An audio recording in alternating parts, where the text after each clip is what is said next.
Welcome to the Polymer Process Engineering. Hello friends, this is the first lecture of the Polymer Process Engineering where we will deal with the different aspect of the polymers. What are the polymers? You can say this is a brief introduction about the polymers. So let us see that what different type of topics we are going to cover in this particular lecture. That is the introduction of polymers, that is the brief anatomy of the polymers. Then we will discuss about the monomers, their functionalities, how they are joining with other monomers and other chains to get a bigger chain.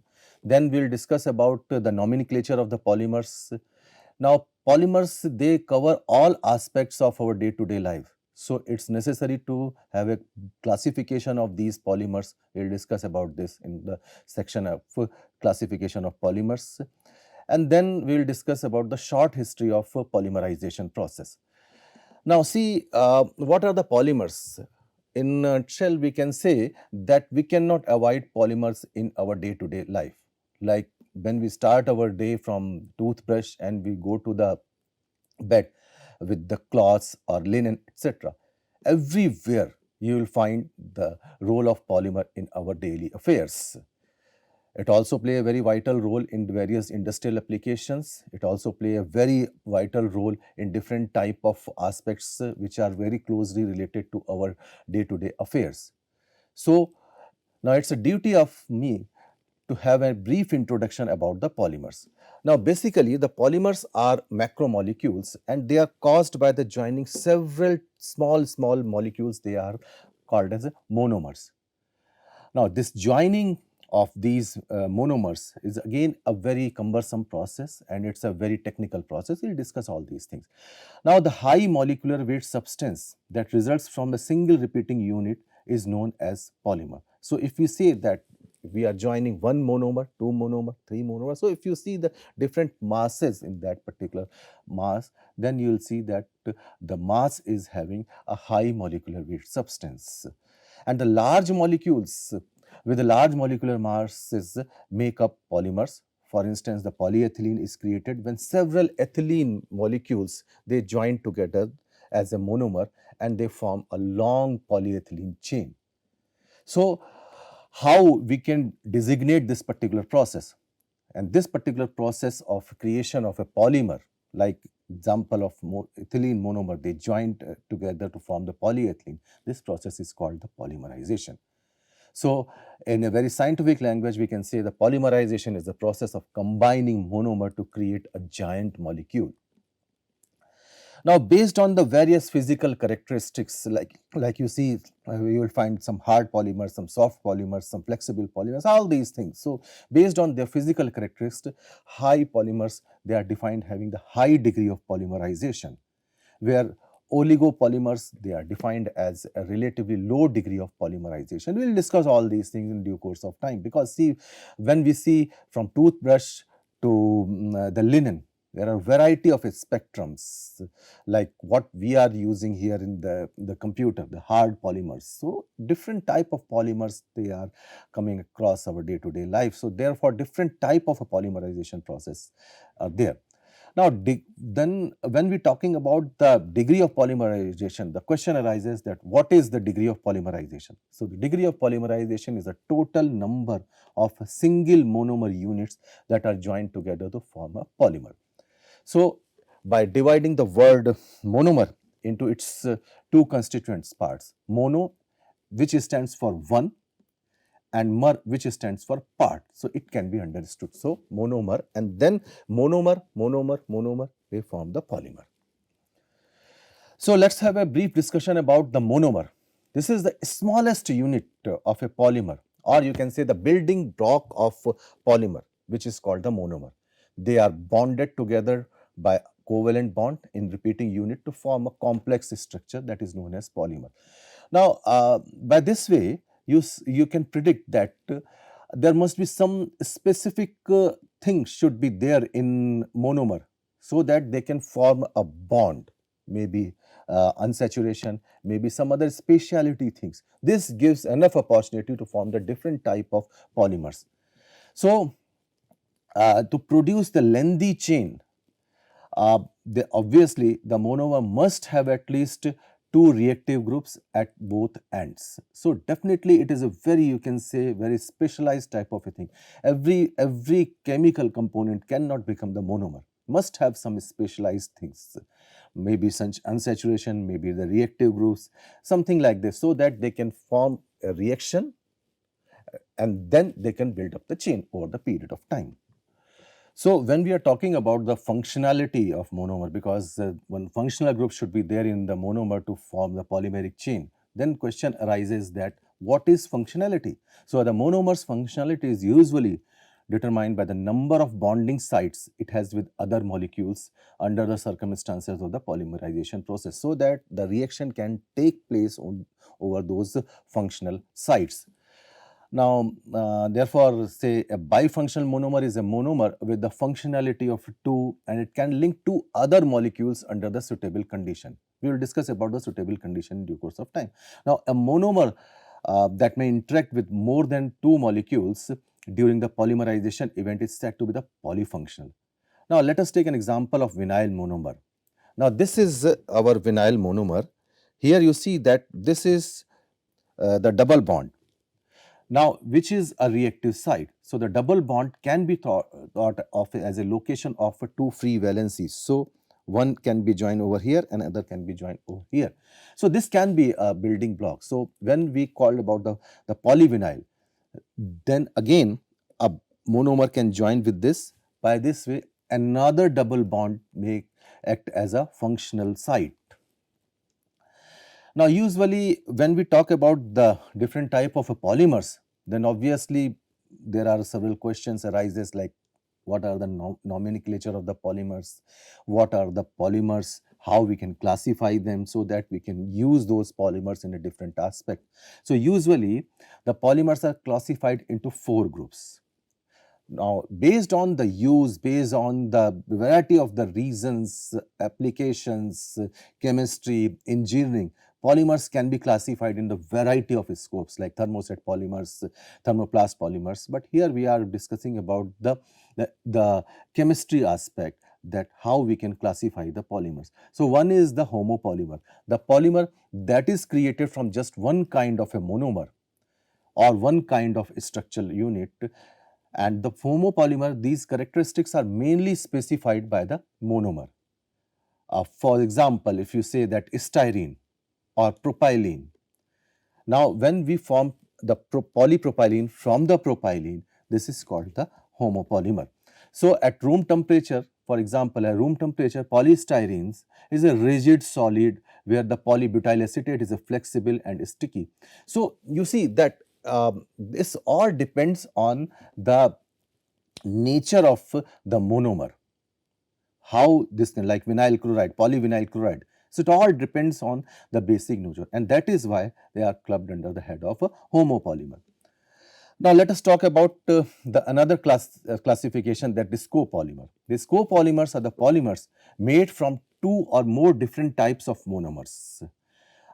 Many of the commercially significant polymers, they are copolymers, and in copolymers, the order in which the monomers are arranged, it is varied, and you can say there's a lot of engineering is involved in creation of these copolymers, and it is just like an art to develop different type of copolymers for the variety of the end uses. Now, the different type of monomers and their arrangement, usually they affect the copolymers quality. So, because it is quite obvious, you are having the different monomer and you are having the different arrangement. It is just like that. Here you are having like this or like this, so linear or branched. Now, two homopolymers, they can join to create a single polymer chain to create a block polymer. So, there are different type of copolymers including statistical, random, alternative, block, gradient, graft copolymers, all these things based on the sequential distribution of all monomers. So, if you have any structural analysis or if you have any kind of structure, then definitely you will find another different type of copolymer. Another is the statistical or random copolymer. Now, the sequential distribution of monomer in these copolymers complies with the statistical law, and usually these monomers are bonded at a random in the polymer chain to form the random copolymer. There are different type of methods used to produce the random copolymer, like nearby units sometimes do not affect the likelihood of finding a single monomeric unit at any given place in the chain. So you see that this is a permutation combination type of a thing. Now random copolymer structures of polymer depends upon the random attachment of monomer into the backbone of polymer. So again, this is you see purely mathematical aspect in this aspect. For example, like PMMA, polymethyl methacrylate, butyl acrylate. This is formed by the random copolymerization of methyl methacrylate and butyl acrylate monomer by free radical polymerization. Alternate copolymers, like copolymers, they are made up of two monomeric unit types dispersed in alternate series. It is known as alternate copolymers. So one may be like this, another may be like this. This is Y, like this. Example is that polystyrene, maleic anhydride is formed by the alternative attachment of monomer, such as styrene and maleic anhydride, by the free radical polymerization. So we are using different type of a terminology like called free radical polymerization, etc. Now these are the different polymerization techniques. Now let us have a discussion about the block copolymer. Now in these copolymers, the building blocks of varied monomer compositions, they are linearly organized. Now see, when we talk about the linear organized, there may be certain type of polymers, like this is the linearly organized. Sometimes another, you can say, the backbone is connected, then this may be called as a branch type of a thing. Now these blocks are mixed with a homopolymer and a copolymer with a different composition. One example is that polystyrene polybutadiene block polymerization of the polystyrene copolymer is having the linear arrangement of the monomer block of a different components like styrene and butadiene.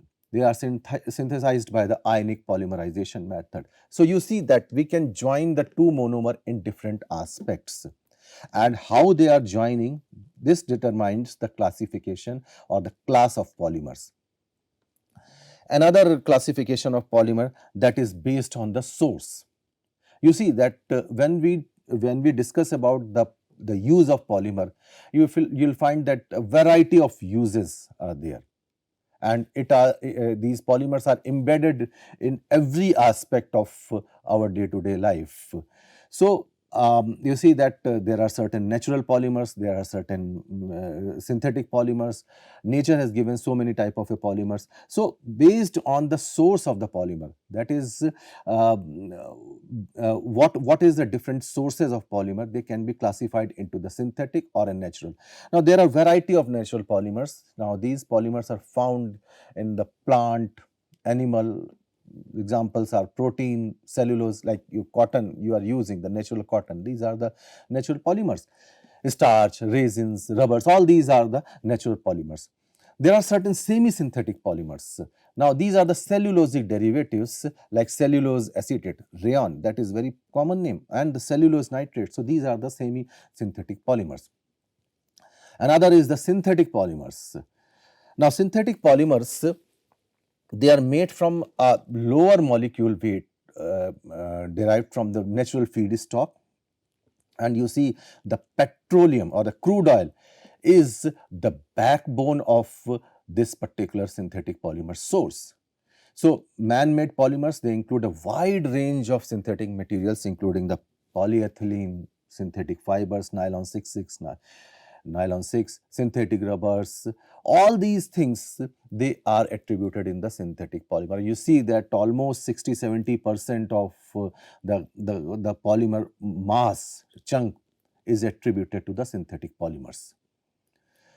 Another classification is based on the backbone of the polymer chain. One example is that organic polymers. The organic polymers, they are defined as those with the backbone chain primarily composed of carbon atoms. But you see that typically atoms of hydrogen, oxygen, nitrogen, all these, they are connected to the side valencies of the backbone carbon atom. And the most artificial polymers are made of organic compounds. Another form is the inorganic polymers.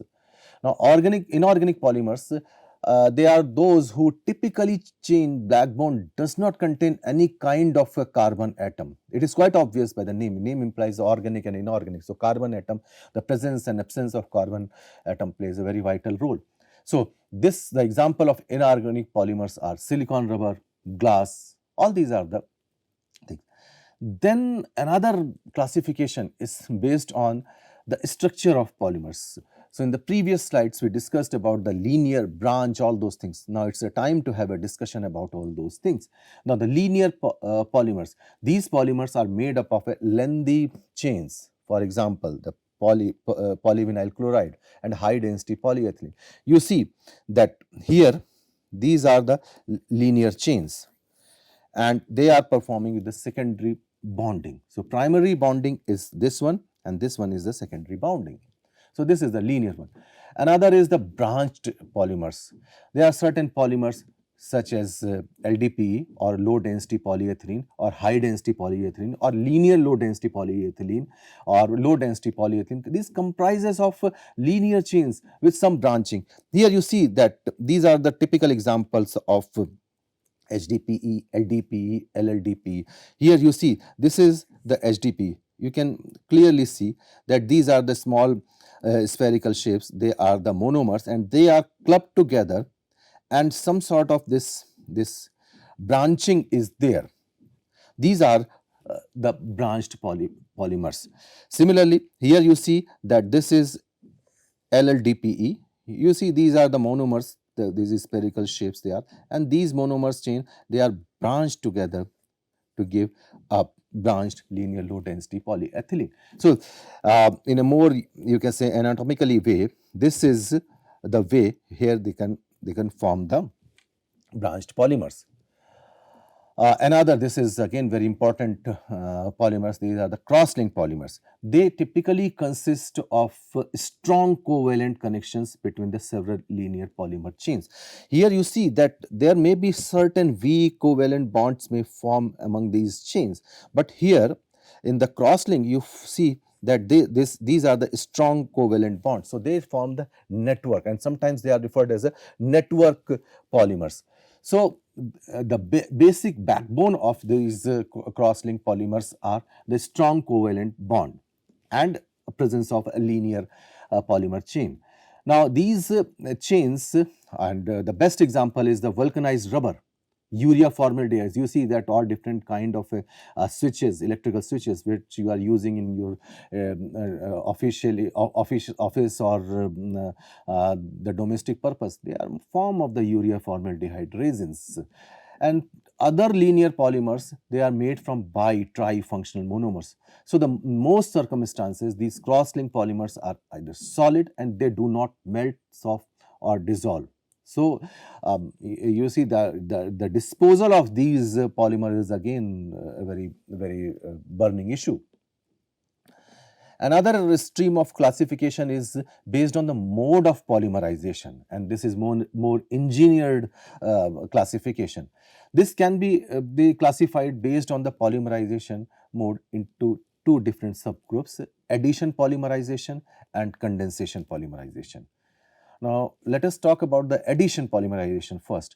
Now, the repetitive addition of a monomer molecule with double or triple bonds in the production of addition polymerizations like polyethylene from ethane and polypropylene from propane. Now, here you see that this is a monomer. Now, if you add on, this is from the addition polymerization. Condensation polymerization. They are formed by repeated condensation reaction between the two different bifunctional or trifunctional monomeric units.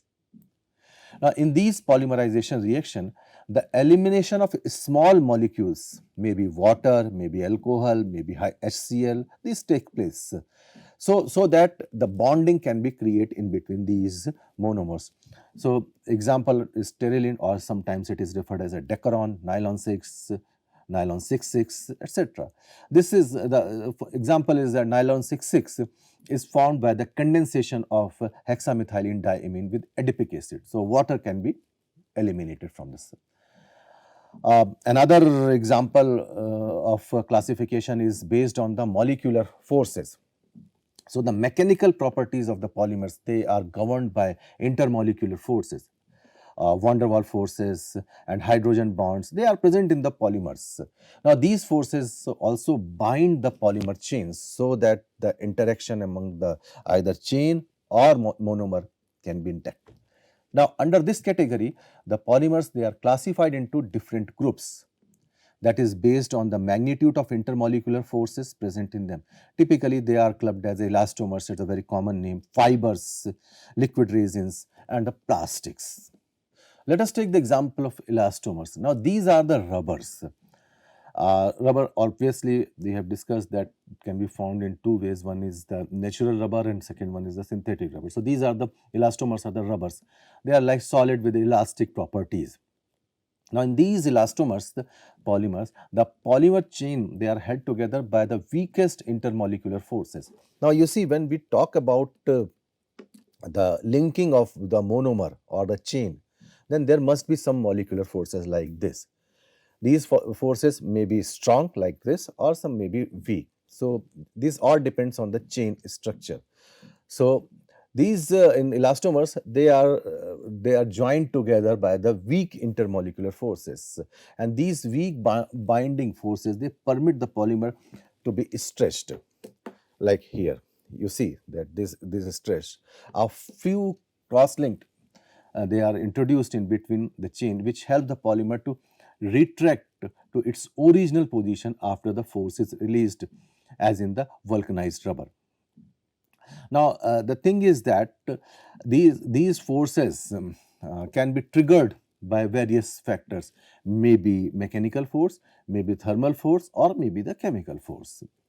Another example is the fibers. Now, if drawn from a long filament like material, whose length is at least 100 times its diameter, the polymer is said to be covered into the fibers. Now, the fibers are the thread forming solids which possesses the high tensile strength and high molecules.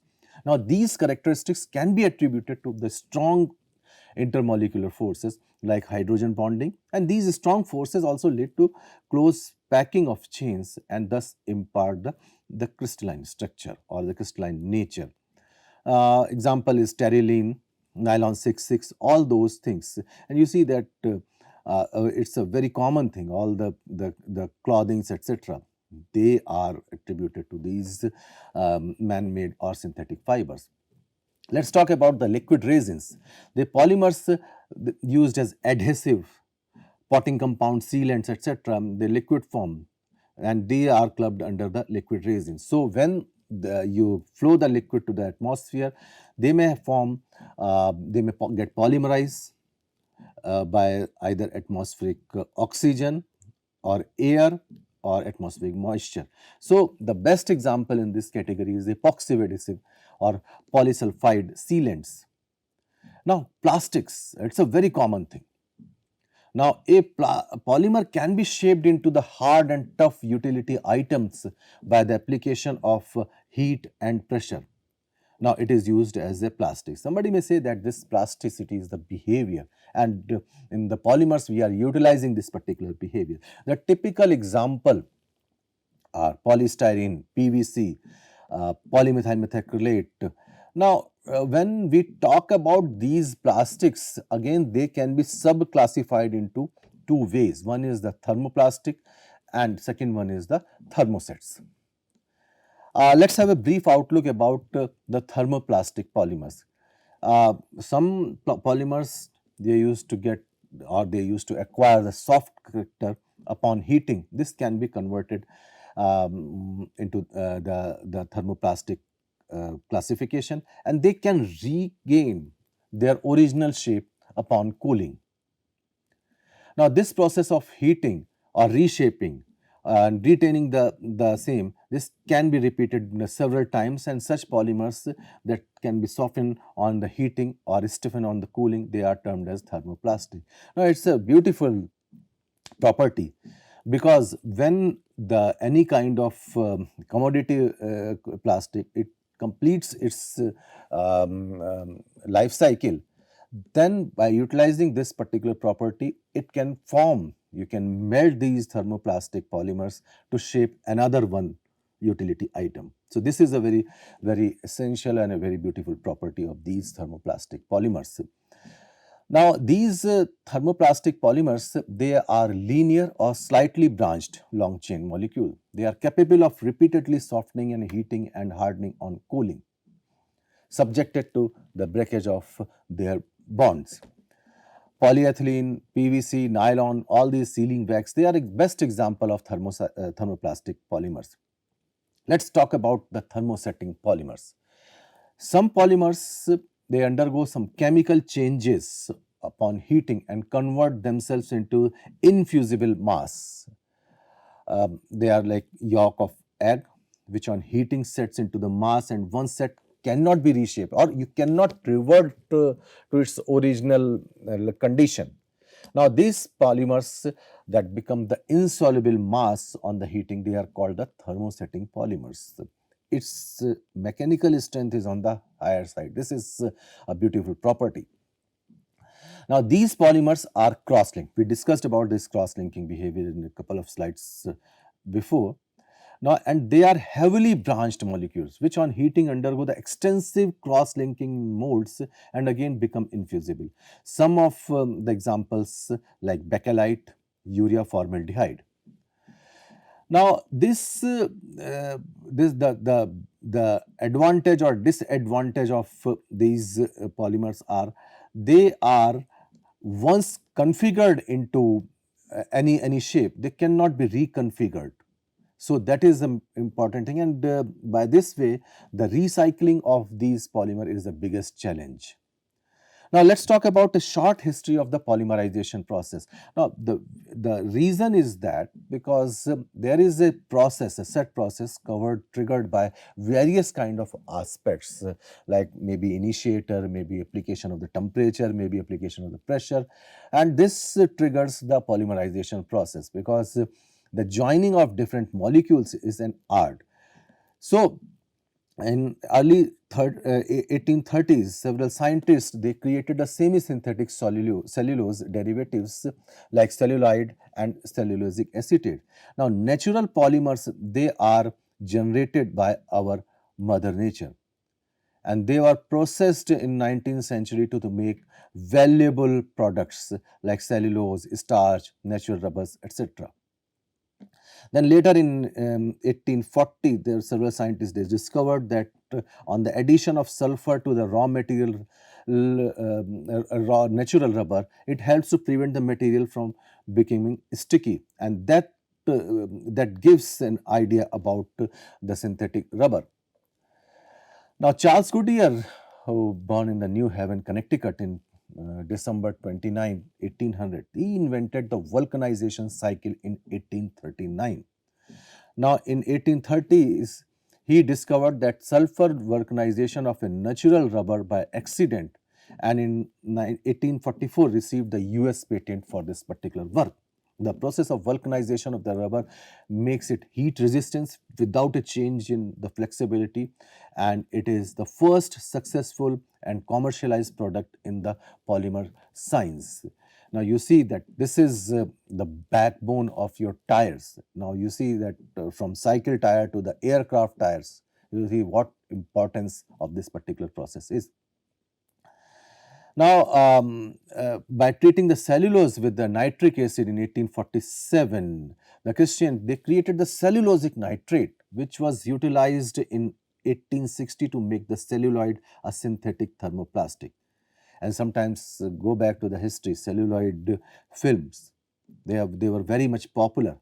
In 1884, the Cardonet, they developed the first artificial fiber plant which was based on the viscous rayon or regenerated cellulose.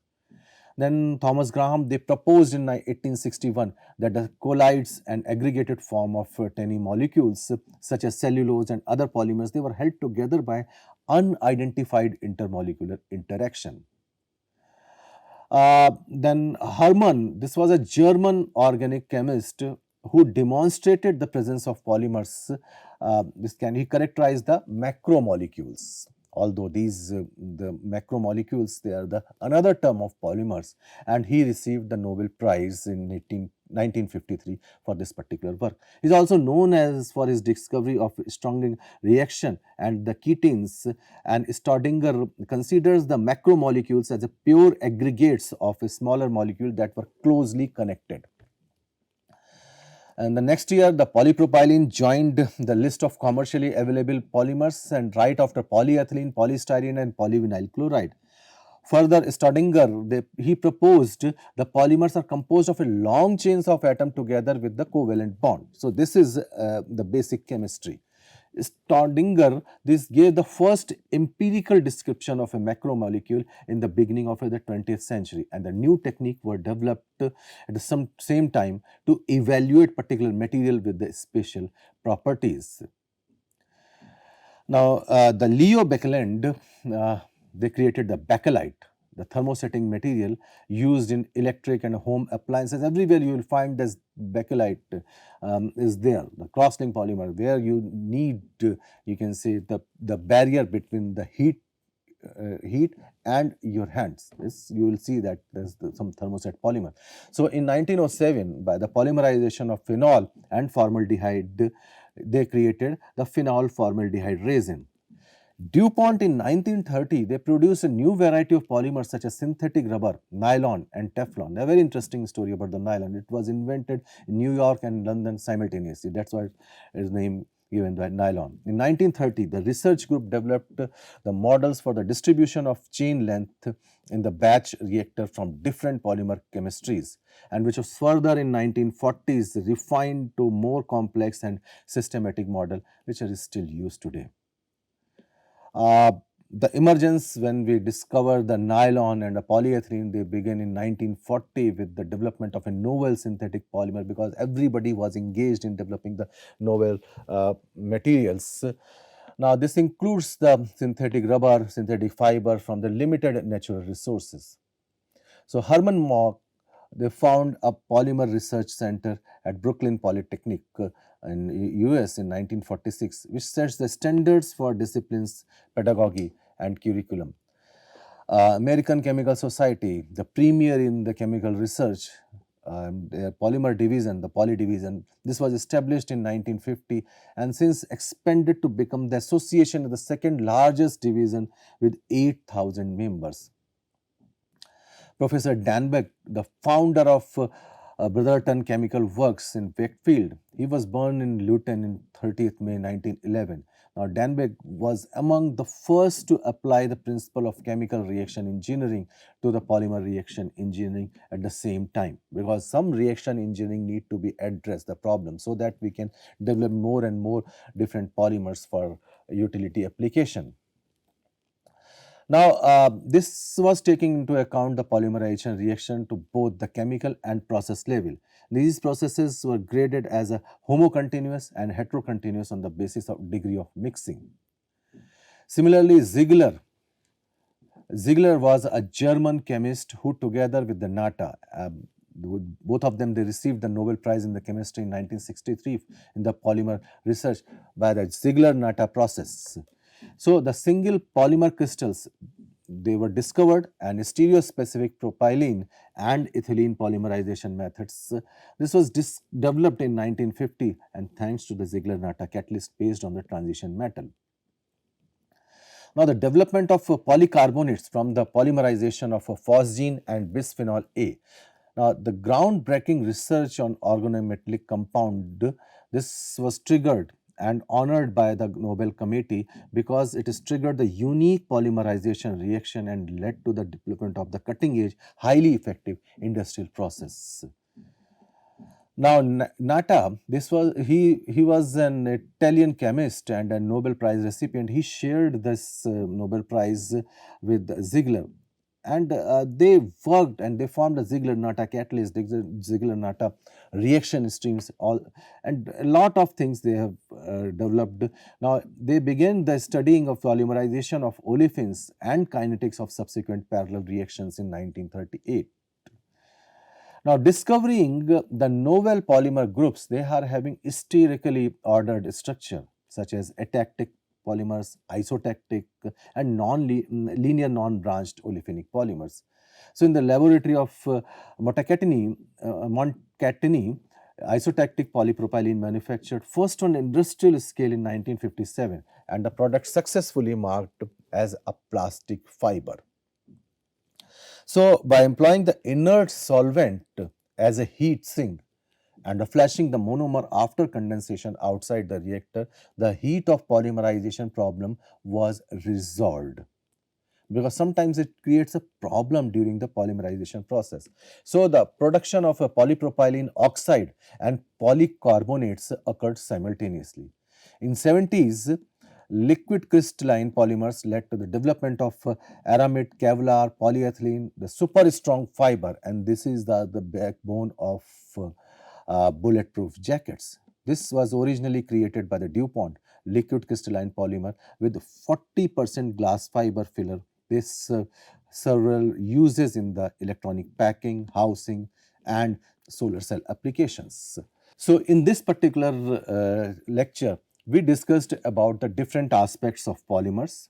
We discussed that how these polymers are formed from monomers, what should be the basic characteristics of the monomers so that they can form the polymers, what different kind of the classification stream of the polymers, either based on the source, based on the use, based on the basic chemistry, and we discussed about the short history of polymerization process and discussed that how this utility product or utility aspect emerged over the period of time. For your convenience, we have included several references. Thank you very much.